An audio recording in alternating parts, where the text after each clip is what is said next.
بسم اللہ الرحمن الرحیم۔ جماعت ششم کے عزیز طلبہ کرام، السلام علیکم ورحمۃ اللہ وبرکاتہ۔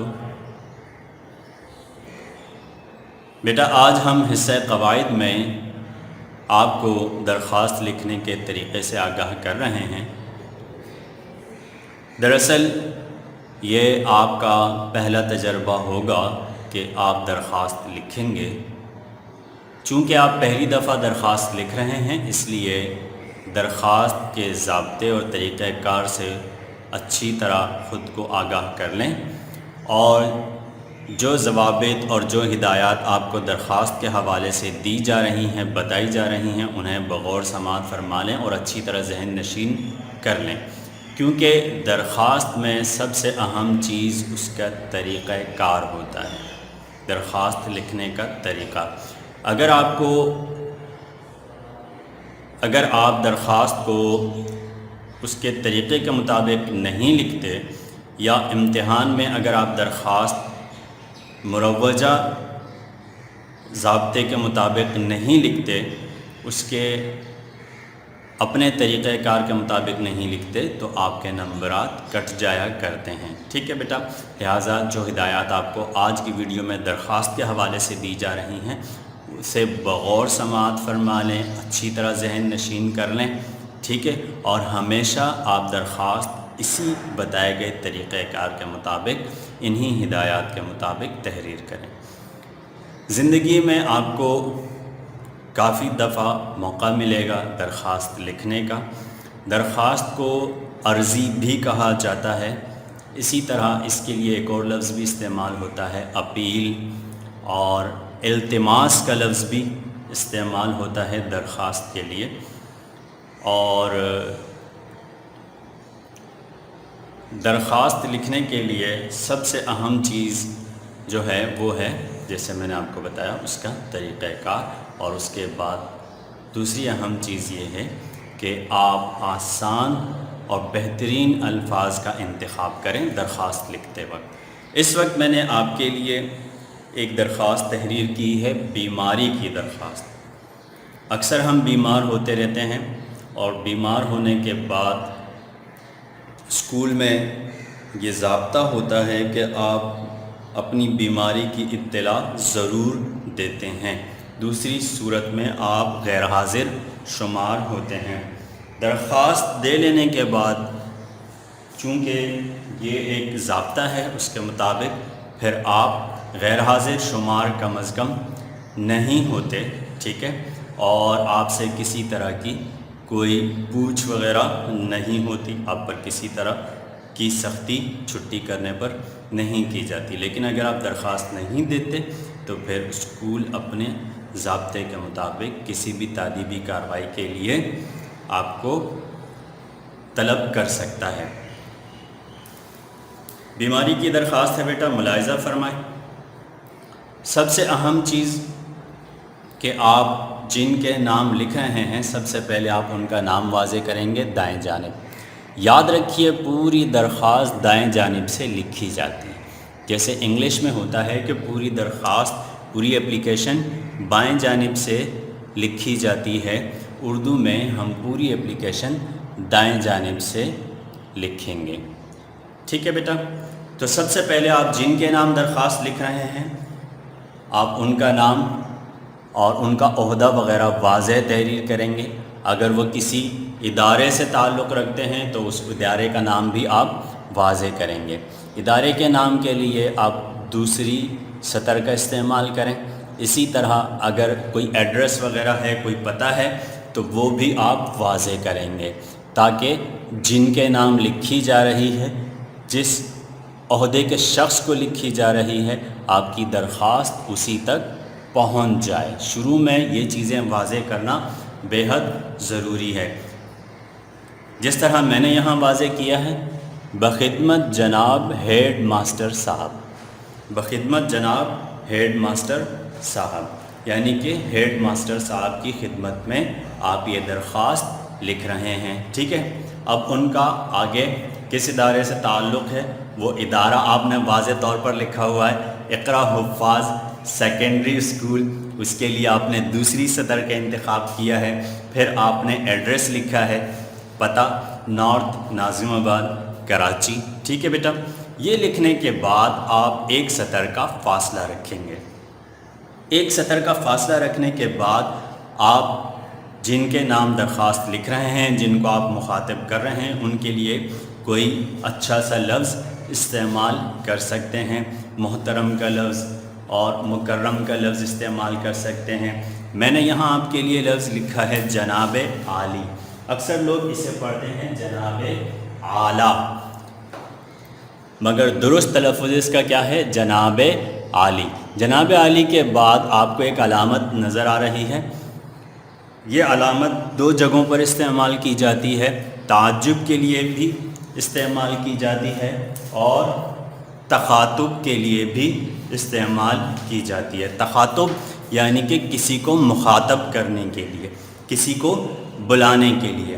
یہاں ہم اس کو علامت تخاطب کہیں گے، کیونکہ آپ ہیڈ ماسٹر صاحب کو مخاطب کر کے یہ درخواست لکھ رہے ہیں، جناب عالی. اب آپ نفس مضمون کی طرف آئیں گے. نفس مضمون میں سب سے اہم چیز یہ ہے کہ آپ پہلے اپنا تعارف کروائیں کہ آپ کون ہیں، آپ کا تعلق کیا ہے. ٹھیک ہے، آپ کس حیثیت میں درخواست لکھ رہے ہیں، ان چیزوں کی وضاحت آپ پہلے کر دیں تو وہ زیادہ بہتر ہے. عرض یہ ہے کہ میں آپ کے اس بے مثال ادارے میں جماعت ششم کا طالب علم ہوں. ٹھیک ہے بیٹا، یہاں آپ اپنا نام بھی تحریر کر سکتے ہیں، اپنی جماعت کا نام بھی تحریر کر سکتے ہیں، آپ کون سی جماعت سے تعلق رکھتے ہیں آپ وہ بھی تحریر کر سکتے ہیں. اس کے علاوہ اگر آپ کسی اور حیثیت میں، طالب علم کی حیثیت میں نہیں لکھ رہے، آپ والد کی حیثیت سے لکھ رہے ہیں تو آپ یہاں وہ واضح کر سکتے ہیں. آپ بیٹے کی حیثیت سے لکھ رہے ہیں تو آپ وہ واضح کر سکتے ہیں. بڑے بھائی کی حیثیت سے اپنے چھوٹے بھائی کے لیے آپ درخواست لکھ رہے ہیں تو آپ وہ بھی واضح کر سکتے ہیں. ٹھیک ہے بیٹا، تو عرض یہ ہے کہ میں آپ کے اس بے مثال ادارے میں جماعت ششم کا طالب علم ہوں. اچھا بیٹا، اکثر لوگ لکھتے ہیں عرض گزارش یہ ہے کہ، عرض گزارش یہ ہے کہ. اس طرح یہ دونوں لفظ ایک ساتھ استعمال کرنا غلط ہے. ٹھیک ہے بیٹا، آپ یا تو عرض کا لفظ استعمال کریں یا گزارش کا لفظ استعمال کریں، لیکن دونوں کو ایک ساتھ استعمال نہ کریں. ٹھیک ہے، عرض یہ ہے کہ یوں بھی لکھا جا سکتا ہے اور گزارش یہ ہے کہ یوں بھی لکھا جا سکتا ہے، لیکن عرض گزارش یہ ہے کہ غلط ہے. ٹھیک ہے، تو عرض یہ ہے کہ میں آپ کے اس بے مثال ادارے میں جماعت ششم کا طالب علم ہوں. بہتر تو یہ ہے بیٹا کہ آپ کچھ تعریفی کلمات ادا کریں، جیسے میں نے یہاں لکھا ہے اس بے مثال ادارے میں. ٹھیک ہے، جس سے یہ ہوگا کہ درخواست پڑھنے والا آپ کے الفاظ سے متاثر ہوگا. ٹھیک ہے، دراصل اب آپ آئیں گے نفس مضمون کی جانب، یعنی اصل مسئلے کی جانب. ٹھیک ہے، چونکہ آپ نے اپنا تعارف کرا دیا، اب آپ اصل مسئلہ بیان کریں گے. دراصل مجھے کل سے شدید بخار ہو رہا ہے. دراصل لفظ نظر آ رہا ہے آپ کو؟ دراصل، دراصل کا مطلب ہے اصل میں. در کہا جاتا ہے میں کو. در کسے کہا جاتا ہے؟ میں کو. دراصل، اصل میں. دراصل مجھے کل سے شدید بخار ہو رہا ہے. شدید یعنی بہت زیادہ بخار ہو رہا ہے، جس کے باعث یعنی جس کی وجہ سے یا جس کے سبب، جس کے باعث حاضر ہونے سے قاصر ہوں. حاضر ہونے سے قاصر، قاف اور صاد کے ساتھ قاصر نیا لفظ ہوگا آپ کے لیے. قاصر مجبور اور معذور کے معنی میں یہ لفظ استعمال ہوتا ہے، یعنی حاضر ہونے سے میں معذور ہوں، عذر مند ہوں. ٹھیک ہے، دراصل مجھے کل سے شدید بخار ہو رہا ہے جس کے باعث حاضر ہونے سے قاصر ہوں. لہٰذا آپ سے التماس ہے کہ، آپ سے التماس ہے کہ. التماس کسے کہتے ہیں بیٹا؟ التماس کہتے ہیں درخواست کو، جیسے میں نے آپ کو بتایا۔ آپ یہاں درخواست کا لفظ بھی استعمال کر سکتے ہیں، لہٰذا آپ سے درخواست ہے کہ آپ یوں بھی لکھ سکتے ہیں، اور آپ سے التماس ہے کہ یوں بھی لکھ سکتے ہیں، ٹھیک ہے۔ لہٰذا، لہٰذا کا مطلب کیا ہے بیٹا؟ اس لیے، لہٰذا عربی زبان کا لفظ ہے اس لیے، ٹھیک ہے۔ یہاں پر آپ لہٰذا بھی لکھ سکتے ہیں، اس لیے بھی لکھ سکتے ہیں، اور چنانچہ بھی لکھ سکتے ہیں، ٹھیک ہے۔ لہٰذا آپ سے التماس ہے کہ مجھے معذور رکھتے ہوئے، معذور رکھتے ہوئے یعنی کہ مجھے عذر مند سمجھتے ہوئے، ٹھیک ہے۔ دراصل معذور کا لفظ ہمارے ہاں اپاہج کے معنی میں ہی استعمال ہوتا ہے، لیکن اس کے اور بھی معنی ہیں۔ معذور کا اصل مطلب ہوتا ہے عذر مند، یعنی جس کے ساتھ کوئی نہ کوئی عذر یا مجبوری لگی ہو، ٹھیک ہے۔ معذور رکھنا یعنی مجبور سمجھنا، ٹھیک ہے، یا معافی کے قابل سمجھنا، اس معنی میں بھی استعمال ہوتا ہے۔ مجھے معذور رکھتے ہوئے ایک یوم کی رخصت عنایت فرما دیجیے۔ یوم دن کو کہا جاتا ہے۔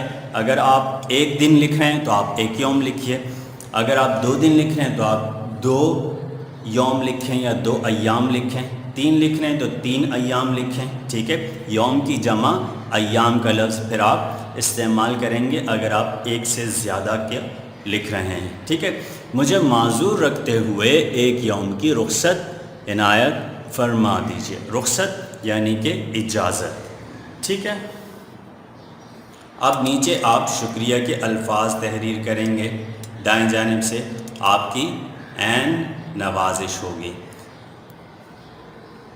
مشہور زمانہ جملہ ہے یہ، آپ اس کے علاوہ بھی کوئی جملہ لکھ سکتے ہیں۔ میں آپ کا مشکور ہوں گا، یا میں آپ کا شکر گزار ہوں گا، ٹھیک ہے۔ اسی طرح آپ کوئی اور لفظ بھی لکھ سکتے ہیں، جزاک اللہ بھی لکھ سکتے ہیں، ٹھیک ہے، یا میں آپ کا احسان مند اور ممنون رہوں گا، ٹھیک ہے۔ اس طرح آپ شکریہ کے کوئی الفاظ تحریر کریں گے، اور اس کے بعد آپ اپنا نام مکمل وضاحت کے ساتھ تحریر کریں گے۔ جیسے میں نے یہاں فرضی نام لکھا ہے محمد سعد بن ایاز، اور اس کے بعد آپ اپنی جماعت ماں فریق کے یعنی کہ سیکشن کے ساتھ لکھیں گے۔ جیسے یہاں میں نے لکھا ہے جماعت ششم بے، یعنی کہ کلاس 6 بی۔ اچھا بیٹا، بائیں جانب آپ درخواست کے دن کی تاریخ لکھیں گے، ٹھیک ہے۔ جس لائن میں، جس سطر میں آپ نے نام لکھا ہے، اسی سطر میں آپ تاریخ لکھیں گے۔ تو بیٹا آپ یہ درخواست اسی طرز پر اپنے حصہ قواعد میں تحریر کریں گے، اسی عنوان کے ساتھ، صدر مدرس کے نام، بیماری کی درخواست۔ اچھا بیٹا، یہ درخواست لکھنے کے بعد اب آپ کو درخواست لکھنے کا طریقہ کار واضح ہو گیا ہے۔ اب آپ اسی طرز پر کبھی بھی درخواست لکھ سکتے ہیں۔ آپ کو کوئی بھی عنوان دیا جائے، بس آپ تھوڑا سا مضمون تبدیل کر کے آپ لکھ سکتے ہیں۔ میں آج کے لیے آپ کو ایک اور درخواست بھی دے رہا ہوں، ٹھیک ہے۔ آج میں آپ کو درخواست دے رہا ہوں، عمرے کی سعادت حاصل کرنے کے لیے صدر مدرس کے نام درخواست، ٹھیک ہے بیٹا۔ عمرے کی سعادت حاصل کرنے کے لیے صدر مدرس کے نام درخواست۔ میں آپ کو اس کا مضمون بھی بتا دیتا ہوں، وہ بھی نوٹ کر لیجئے، ٹھیک ہے بیٹا۔ آپ بالکل اسی طرز پہ لکھیں گے، بخدمت جناب ہیڈ ماسٹر صاحب، اقرا حفاظ سیکنڈری اسکول، نارتھ ناظم آباد کراچی، جناب عالی، ٹھیک ہے۔ عرض یہ ہے کہ میں آپ کے اس ادارے میں جماعت ششم کا طالب علم ہوں، یہاں تک تو مضمون یہی رہے گا۔ اس کے بعد آپ اصل مضمون کی جانب آئیں گے تو ظاہر بات ہے کہ آپ عمرے کے حوالے سے لکھ رہے ہیں، بیماری کے حوالے سے نہیں لکھ رہے، تو تھوڑا سا مضمون تبدیل ہو جائے گا، ٹھیک ہے۔ تو یہاں سے آپ دوسری سطر سے مضمون اختیار کریں گے۔ میں اللہ تعالیٰ کا بے حد شکر گزار ہوں کہ اس نے مجھے اپنے گھر کی حاضری کا شرف عطا فرمایا، ٹھیک ہے۔ اس طرح لکھنے کے بعد آپ مزید لکھیں گے، دراصل میں اپنے والدین کے ساتھ عمرے کی سعادت حاصل کرنے جا رہا ہوں، لہٰذا آپ سے درخواست ہے کہ مجھے 15 ایام کی رخصت عنایت فرما دیجیے۔ اس طرح لکھنے کے بعد باقی مضمون بھی آپ اسی طرز پہ لکھیں گے۔ آپ کی یہی نوازش ہوگی، نیچے آپ اپنا نام اور جماعت تحریر کریں گے اور تاریخ تحریر کریں گے۔ لہٰذا آپ کو آج حصہ قواعد میں 2 درخواستیں تحریر کرنی ہیں، یہ ہے آپ کا آج کا کام۔ ٹھیک ہے بیٹا، ایک یہ درخواست جو اس وقت آپ کو نظر آ رہی ہے، بیماری کی درخواست، اور دوسری درخواست آپ لکھیں گے عمرے کی سعادت حاصل کرنے کی درخواست۔ انشاءاللہ جلد آپ سے ملاقات ہوگی، دعاؤں میں یاد رکھیے گا۔ السلام علیکم ورحمۃ اللہ وبرکاتہ۔